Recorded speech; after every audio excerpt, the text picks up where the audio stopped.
Muy buenas tardes con todos. Les saluda Esmeralda Porras.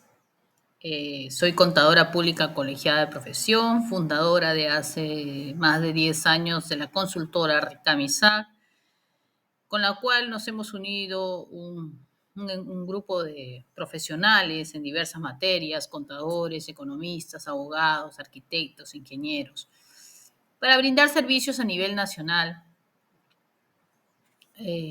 a las municipalidades, ministerios, a todo el sector público, básicamente. También privado, pero nos abocamos en un 70% al sector público.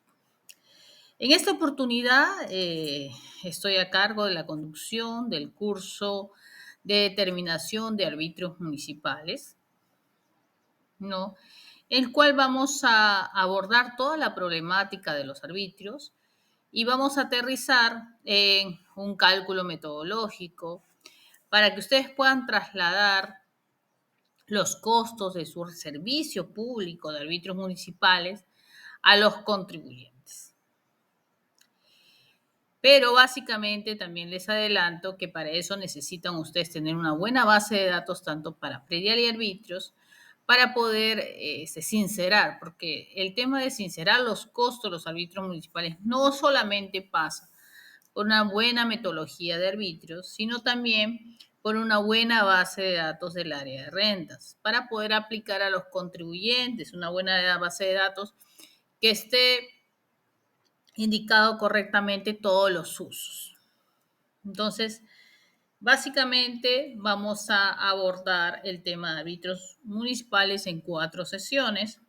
Agradezco en forma infinita la adquisición de este curso grabado y también que ustedes tengan la disponibilidad de escucharlo y sobre todo la ventaja de los cursos grabados es que no te tienes que aferrar a un horario porque a veces los cursos en directo, ¿no? Eh, hacen que tú tengas que necesariamente estar un lunes, por decirlo, de 7 a 9 o un miércoles de 7 a 9 y a veces el día a día, las obligaciones municipales te ganan el día y no puedes asistir y no te permiten volver a escuchar el curso. Entonces, esta es la posibilidad que ustedes tienen para tener acceso al curso en los horarios que ustedes dispongan, ¿no? Y lo que nosotros hacemos es eh, crear un grupo WhatsApp de todas las personas que nos compran el curso grabado y pueden hacerles preguntas sobre el curso grabado o sobre el libro digital que también ofrecemos al consultor, ¿no? De árbitros municipales, que somos un staff de profesionales. Puede ser que les toque a mí como consultor o a otro colega, no hay problema, para que le hagan las preguntas pertinentes. Entonces somos un grupo que nos retroalimentamos de las preguntas que tengamos que hacer con respecto a árbitros municipales. También tenemos grupos de tributación, también tenemos grupos de sinceramiento contable, porque les digo que nosotros somos un staff de profesionales que tenemos varias consultorías y estas consultorías la realizamos luego el curso grabado y realizamos el libro digital. Entonces es nuestra forma de trabajar y que la compartimos con ustedes en esta primera sesión. Dicho esto, y ya básicamente me presenté, yo tengo como 20 años en el sector público, habiendo trabajado en diversos gobiernos locales a nivel nacional. Luego de eso formé la consultora y que ya tiene más de 10 años también. Y en general tengo a nivel del sector público unos 20 años que brindo mi experiencia, ¿no? Y mis conocimientos en diferentes materias, ¿no? Por eso de repente ustedes me ven hablando hoy día de esta materia, me toca hablar porque puede hablar otro colega también, y luego de repente de otra, ¿no? Pero básicamente todo es a nivel de costos, ¿no? A nivel de costos, contabilidad, costos, que es lo mismo. Entonces, empezamos con lo que es la determinación de árbitros municipales. Como sabemos, el artículo 40 de la Ley Orgánica de Municipalidades dispone que las ordenanzas tributarias de las municipalidades distritales requieren necesariamente ser ratificadas. ¿Por qué se da esto, no? Porque básicamente ustedes, como entenderán, todo empieza en el año 2004. En el año 2004 pasa que la Municipalidad de Surco le cobra los arbitrios municipales a un contribuyente, ¿no? Y ese contribuyente había cambiado de uso porque anteriormente era casa habitación y después lo alquila su casa habitación a unos abogados que querían hacer allí un estudio jurídico de abogados. Entonces, eh, esto sucede en el ámbito de este cambio. Hacen el cambio de uso en la municipalidad como estudio jurídico y la municipalidad les cobra los arbitrios 10 veces más. O sea, antes les cobraba como casa habitación 100 soles, por dar un ejemplo, y ahora les cobra 1000. Entonces, los abogados mandan un escrito a la municipalidad en cual le decían que era un pago injusto, confiscatorio y que por favor revisen bien los cálculos, ¿no? Y ahí se dan con la sorpresa que los cálculos es un porcentaje del impuesto predial, sorpresa para ellos, conocido muy bien para todos nosotros que trabajamos en el sector público, ¿no? Entonces ellos agarraron y dijeron, no es posible, ¿no? No es posible esta injusticia porque los arbitrios deberían de cobrarse por la contraprestación que nos brinde el servicio público, ¿no? Si nos brinda el servicio de limpieza pública, debería de calcular la municipalidad un ajuste, ¿no? Para cobrar esos arbitrios de limpieza pública porque nos están brindando en forma de servicio. Porque los arbitrios es una tasa y de acuerdo al Código Tributario, a la Ley Orgánica de Municipalidades, la tasa es por las costas tras prestación directa del servicio. Entonces no tendría sentido que me cobren un porcentaje del impuesto predial y por eso que cuando cambié mi uso, ¿no? Cambié el uso, esto sucedió, ¿no? Que ya tenían ellos otra tasa de arbitrios municipales. Entonces ellos presentan el reclamo, la municipalidad no les da mayor atención, les deniega la observación y presentan su queja a Defensoría del Pueblo y el Defensoría del Pueblo ya lo realiza una consulta al tribunal y ahí la historia conocida donde se regularon mejor el tema de árbitros municipales. Primeramente, los árbitros municipales tendrían que volver a la etapa inicial que decía la norma, que debería ser por el real costo del servicio público. Y también, y también tenía que ser, ¿no? Un ratito, tomar un cafecito. Y también tenía que ser directamente proporcional al, al servicio que brinda la municipalidad. Por ejemplo, si la municipalidad no brinda el servicio de parques y jardines porque no tiene parques, porque tiene parques muy disminuidos, no podría ser que los cobre, pero una tasa muy diferenciada, porque se supone que el contribuyente paga por el disfrute del área verde y si no tiene área verde en su zona, pues ¿qué va a disfrutar? ¿No? Te puedes ir a otra zona, total en el distrito hay un solo parque. Podría ser, pero este costo tendría que ser muy diferenciado. En el tema de los otros servicios también, ¿no? Tenemos que diferenciarlos. Incluso en el tema de la limpieza pública, vamos a ver más adelante, que se pide cuántos habitantes hay en el predio, ¿no? Entonces, eso es lo que básicamente se tiene a nivel de arbitrios. Y allí en esta ordenanza también se verificó que las municipalidades distritales no llevaban a la provincial a ratificar, y eso lo decía en la Ley Orgánica de Municipalidades, simplemente ellos mismos ratificaban sus propios arbitrios. Entonces también ahí hay un alto en la norma y dice, no, recuerde que usted tiene que cumplir el artículo 40 de la Ley Orgánica de Municipalidades que dispone que las ordenanzas tributarias de las municipalidades distritales deben ser ratificadas y las provinciales se ratifican en su consejo municipal. Entonces hablamos que las ordenanzas distritales tienen que ser ratificadas por el Consejo Municipal y además por el Consejo Municipal de la provincial. Para esto las provinciales deberían, no sé si todas lo hacen, deberían no indicar un, un una etapa, ¿no? Una etapa, una directiva, en lo cual las municipalidades distritales puedan seguir un cronograma, ¿no?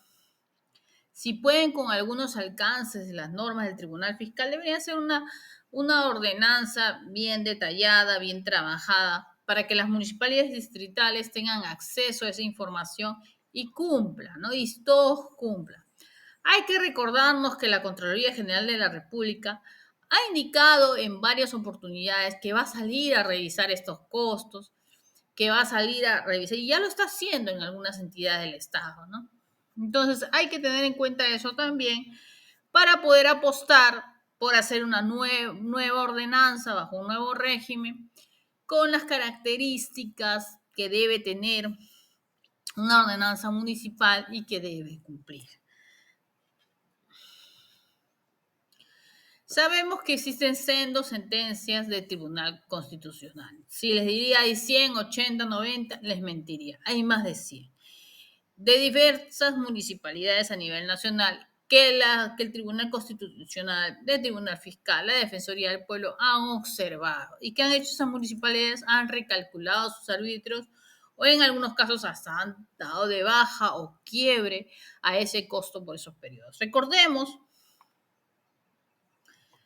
que por el año 2004 las municipalidades, todas en general, se fueron a ratificación, ¿no?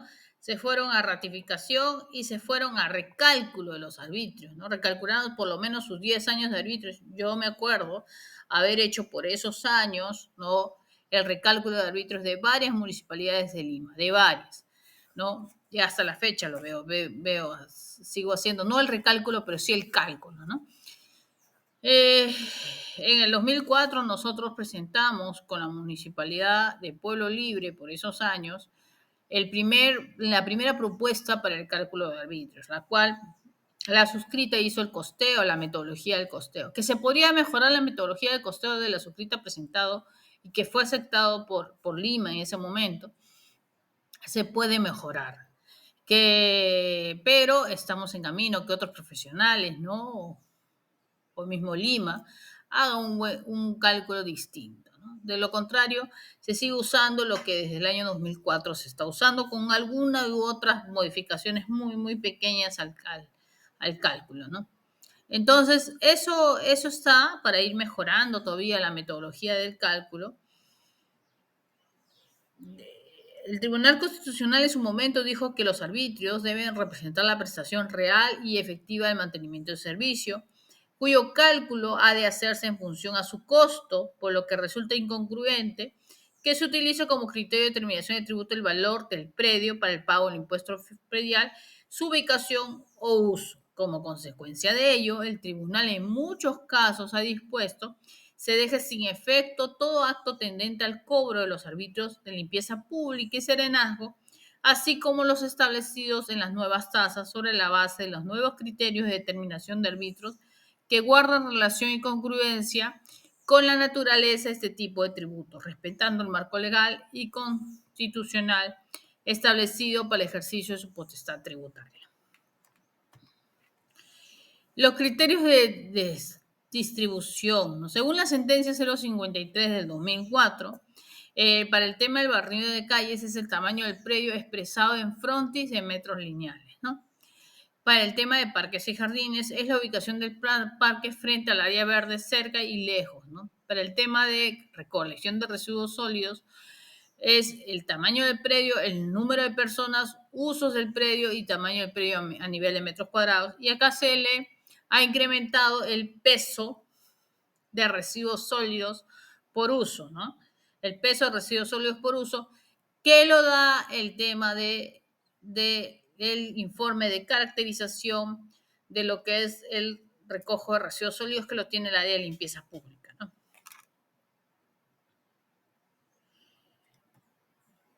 Pronunciamiento.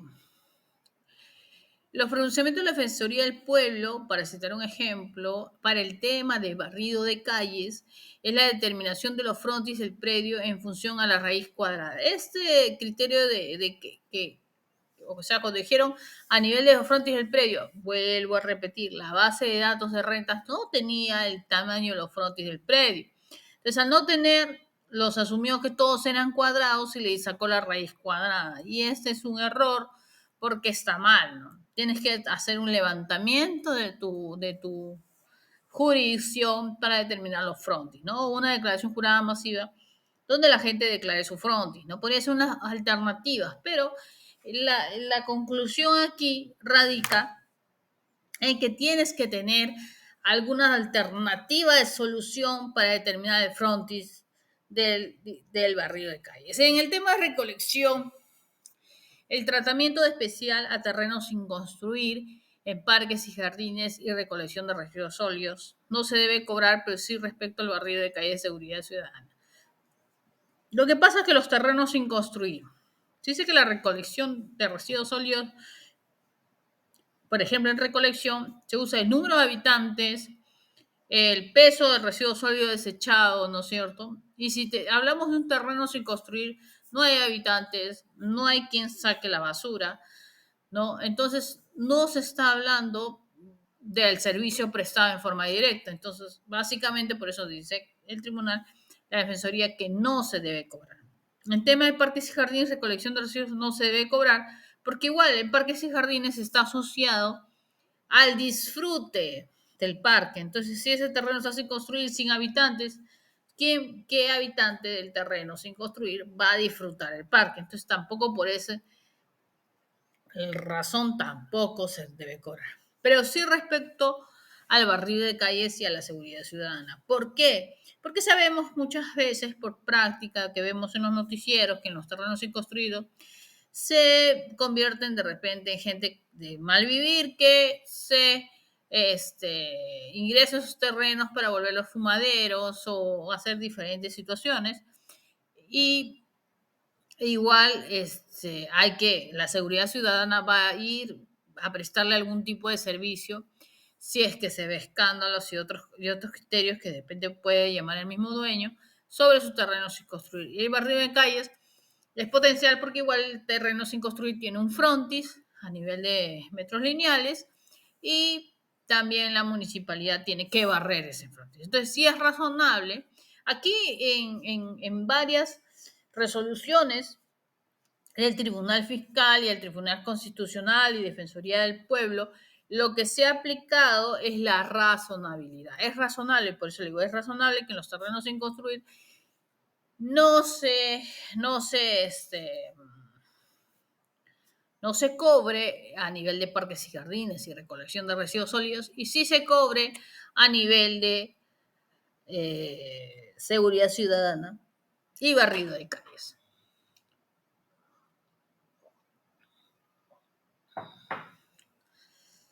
Que es un buen café, es muy bueno en la mañana.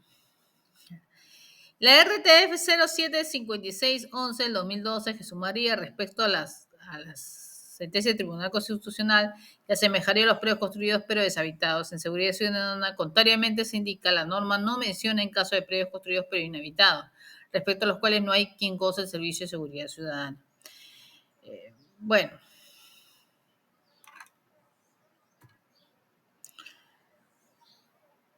El criterio de habitantes por predio tiene relación a la mayor generación de residuos sólidos, por lo cual debe preverse una fórmula que permita a los contribuyentes declarar la cantidad de personas que habitan en sus predios, que haya una mayor precisión. Esto presentando una DJ como realizó la victoria en la RTF 01595, es la que ponen de ejemplo. No, porque el criterio de habitantes por predio tiene relación a mayor o generación de residuos sólidos. Claro, ese criterio lo hemos visto que sí es un criterio válido para calcular el costo de recolección de residuos sólidos, ¿no? La información de metodología empleada para utilizar el cálculo del porcentaje de participación de los residuos sólidos y la no prevista en el Tribunal Constitucional es la construcción de predios habitados, ¿no? En la ordenanza no se precisa si la información de la generación de residuos sólidos usada para la distribución de costos es generada por cada habitante o por predio. En el estudio de caracterización debería de precisarse, ¿no? Cómo es que el pesaje es por zona, por uso, por predio, ¿no? Para poderlo indicar en la ordenanza municipal.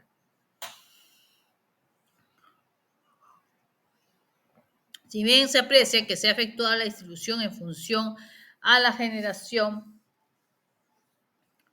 de residuos sólidos por uso, en la ordenanza se hace referencia a que las zonas de servicio se determinan por la naturaleza económica y tipo de construcción, valor del predio. Se debe precisar que usos que comprendía la categoría de otros usos haya. Aquí observa en la RTF que no puede haber el uso que diga otros usos, porque es muy genérico. Tienes que identificar el uso, qué es una gasolinera, un comercio menor, comercio mayor, es una casa de habitación, no puede haber otros usos, ¿no? Ahí observan eso que antes decía como que todo identificado y después cuando yo no sé pongo otros y al final a todo el mundo le ponen otros en otros en otros cuando me aparezcan contribuyentes raros, ¿no? Pero no está bien eso, dice que hay que identificar el uso. Aquí también observan que la utilización de la raíz cuadrada para determinar el frontis del predio no constituye un criterio razonable para distribución y ahí observan una RTF en la Municipalidad Metropolitana de Lima, ¿no? Que lo había hecho en su momento. Valida la utilización de criterio de zonas en función a la frecuencia del servicio en forma específica, ¿no? Sí valida que pueda hacer las zonas por la frecuencia del servicio, porque hay zonas, por ejemplo, en el barrio de Calles, que se pueden barrer una sola vez a la semana, ¿no? O dos veces a la semana, o hay zonas que se tienen que barrer todos los días, por ejemplo, las cercanas a una plaza principal, ¿no? Debe barrerse todos los días. Hay zonas, calles, avenidas, ¿no? Que pueden de repente dos veces por semana, o de repente hay zonas que tienen que barrerse en la mañana y en la noche, ¿no? Entonces, también sí es válido ponerle un criterio de frecuencia. Se debe proporcionar la explicación suficiente que sustente la zonificación efectuada, que permite establecer los parámetros y criterios sobre los cuales se ha determinado el promedio mensual y anual frecuencia de servicio por zona, ¿no? Está muy bien. Caso de predio de propiedad horizontal, quinta y condominio, el criterio de distribución de la tasa de determinación del frontis de predio en función al porcentaje de áreas comunes. ¿Está muy bien esto? El tribunal señala en cuanto al criterio de áreas verdes, en cada municipalidad debe indicarse que la existencia de un mayor o menor número de áreas verdes no determina necesariamente el uso de mayor o menor de la intensidad del servicio, ¿no? Claro, si yo tengo más áreas verdes en una zona, ponte que en esa zona tenga 6 parques y en la otra zona tenga un parque. No le voy a decir que todo el mantenimiento de esa zona 1 va a cubrir los contribuyentes de la zona 1, ¿no? Porque el de la zona 2 también puede caminar hacia la zona 1 porque tiene parques más grandes, puede ir a correr, puede ir, no quiere decir que no lo vaya a disfrutar. Entonces, el tener más parques en una zona y menos parques en otra zona no necesariamente puede ser un criterio de distribución, ¿no? Acá tengo 6, todos los contribuyentes de esa zona pagan los 6 parques que hay en esta zona. Aquí tengo uno, todos pagan uno. Entonces, no puede ser necesariamente un criterio de distribución, ¿no?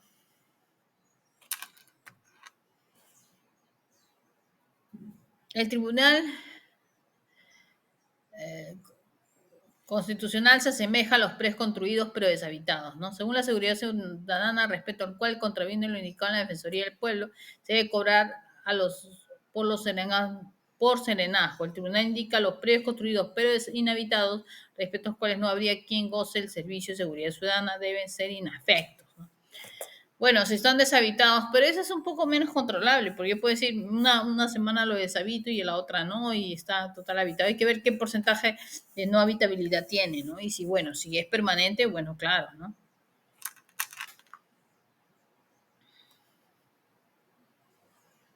También se conversa sobre los predios inafectos y los predios afectos, ¿no? Se debe precisar si los inafectos no son incluidos en la distribución, así como la municipalidad asume los costos de los exonerados o si el traslado de los demás contribuyentes. Aquí se dice que el informe técnico tiene que ser preciso, o sea, tienes que hablar qué vas a hacer con los inafectos, qué vas a hacer con los exonerados, qué la municipalidad los asume o no los asume, no puede dejar nada en ambigüedad, ¿no?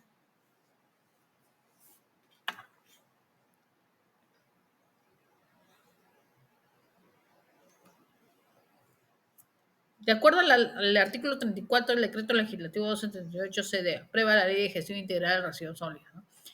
El reglamento por el cual el decreto 014 establece de superarse los 500 litros diarios, el generador de residuos sólidos debe contratar una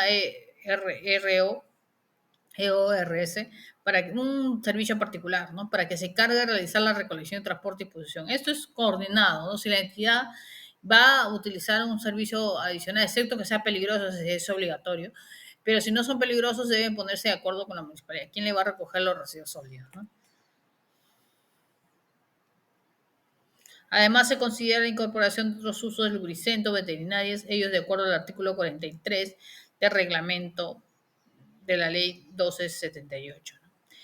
Y aquí vamos a quedarnos en esta primera sesión hablando sobre los pasos para determinar los arbitrios. En la segunda vamos a ver lo que ya es la estructura de costo y en la tercera vamos a ver la metodología y en la cuarta vamos a ver lo que es informe técnico, ¿no? Y ordenanza municipal, ¿no?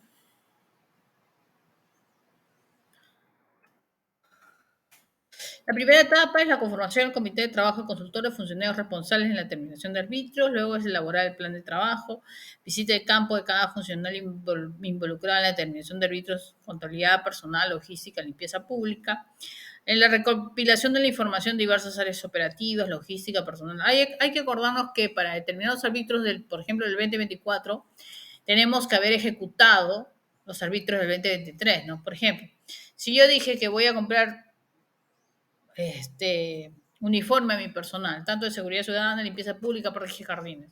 A todos les voy a comprar su uniforme. Y al final yo no les compro el uniforme.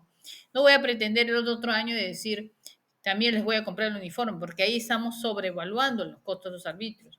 Tenemos que ver qué cosas hemos ejecutado para poderlo volver a considerar en esta propuesta de ordenanza de arbitrio, ¿no? Entonces es muy importante la ejecución, ¿no? Aquí vamos a quedarnos, vamos a evaluar el plan anual. Muchas gracias, nos vemos en la siguiente sesión, para no cansarnos.